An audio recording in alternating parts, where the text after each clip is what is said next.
अवनीसाठी आम्ही खास अशी खुर्ची तयार केलेली आहे, कारण आमच्या अवनीचं बूड एका जागी टेकत नाही. आणि पुन्हा आयुष्यात काहीही करायचं नाहीये, म्हणजे आजपर्यंत तर काही करण्याचे कष्ट घेतलेले नाहीच आहे. आणि आपण काही करायला गेलो तर अर्धा पाऊण तास भोकाट नाही पसरलं तर ती अवनीच नाही. मग तिच्या तोंडातून फार लाळ गळत असते, म्हणून आम्ही तोंडाला सुद्धा एक फडकं बांधत असतो, पण ते ती सतत काढत असते. ते काढू नये म्हणून तिच्या हाताला सुद्धा आम्ही जरा बंधन आणत असतो, पण ते सुद्धा ती शिताफीनं काढते. म्हणजे गाठी सोडण्यामध्ये ही फार चतुर आहे, आमच्या लक्षात आलं. अवनी उत्तम गाते, लोक आले की उत्तम गोंधळ घालते, हे तिला खूप छान पद्धतीने जमतं. पण तितकंच उत्तम ती हे मणी सुद्धा होते आहे बघा. वा वा, गुड जॉब.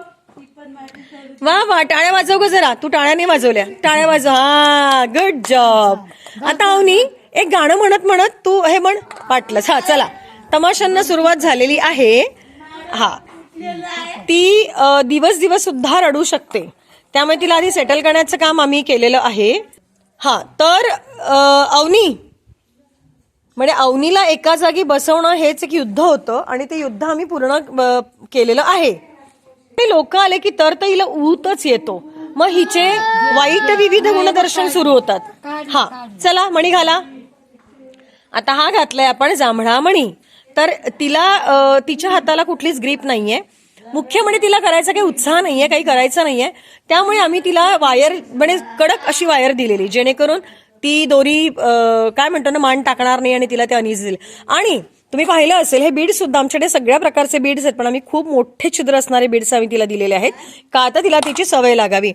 तर सवय लागण्यासाठी जसं जागा जागेवर बसण्यासाठी आम्हाला 2-3 महिने युद्ध करावं लागलं, त्याचप्रमाणे हे मणी सातत्यानं ओवण्यासाठी सुद्धा कदाचित वर्षभर युद्ध करावं लागणार आहे, पण त्याची तयारी आमची आहे. जर अवनीने हे खूप छान पद्धतीने केलं तर तिला मिळणार आहे पोळीचा रोल. आणि लोक आले की गोंधळ करायला संधी, फुल तमाशा करण्याची पूर्ण मुभा. हा, मग तुझे 4-5 मी गाणे पण घेईल. आणि हो, लिंबोणीच्या. हा, ते आधी निघालं बघ, ते टाकले तिकडे बघा, तिकडे बघा, तिकडे बघा. आता म्हण लिंबोणीच्या झाडामागे. अरे वा वा, गुड जॉब. चला चला. हा, दुसरं मणी थांब. चला, आता कुठला घ्यायचा? निळा मणी. निळा टाका त्याच्यात, त्या वायर मध्ये टाका. खरं टाका. तिकडे बघ, तिकडे बघ, तिकडे बघ, तिकडे बघ, तिकडे बघ.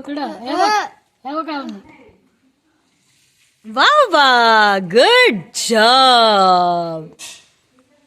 तर अवनीने ही कामगिरी केलेली आहे. ये, टाळ्या वाजवा, टाळ्या वाजवा, टाळ्या वाजवा. Clap clap clap. तू पण वाजव टाळ्या. तिला हाय फाय दे ग, हाय फाय दे. ये, चला तिसरं. आता तिसरं. हा हा हा, ये. चला तिसरं घ्या, मणी घ्या, मणी घ्या. चला, लाल रंगाचा मणी घ्या. आता लाल रंगाचा मणी घ्या. चला, मणी घ्या, मणी घ्या पटकन. ऐक, मणी घे, मणी घे. चल, चला मणी घ्या, मणी घ्या, मणी घ्या. हा, मणी घ्या. चला, आले आले आले आले. वा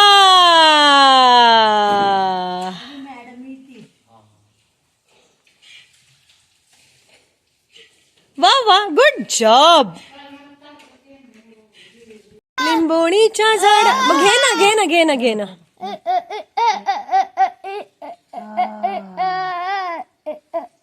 कुठलं गाणं आहे ग?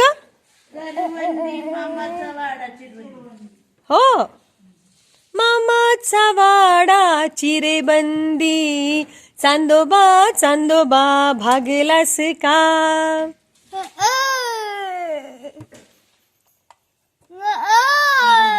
Good job, good job.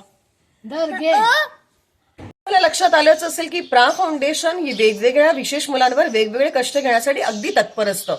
त्याचा रिसर्च होतो आणि त्याच्यावर मुख्य काय काम केलं पाहिजे याची सुद्धा शहानिशा करून मगच त्याच्यावर प्रयोग केले जातात.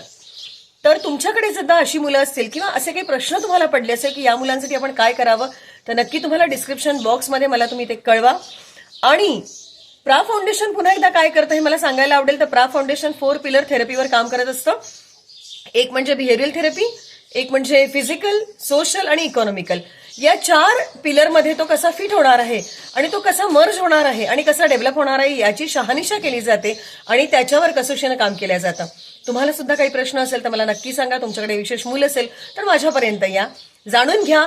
एकदा प्रा फाउंडेशनची नवीन जागा म्हणजे अगदी निसर्गाच्या सानिध्यात हरगुडे गावामध्ये, सासवड जवळ 16 किलोमीटर हरगुडे गावामध्ये जे स्थित आहे ते एकदा बघायला आहे. तुम्ही बघितलंच असेल की मी आत्ता सकाळच्या वेळेला कानटोपी, स्वेटर सगळं घातलेलं आहे.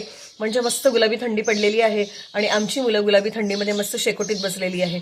तर हा सुद्धा सगळा अनुभव घेण्यासाठी एकदा प्रा फाउंडेशनला भेट नक्की द्या. आम्ही तुमची वाट बघत आहोत.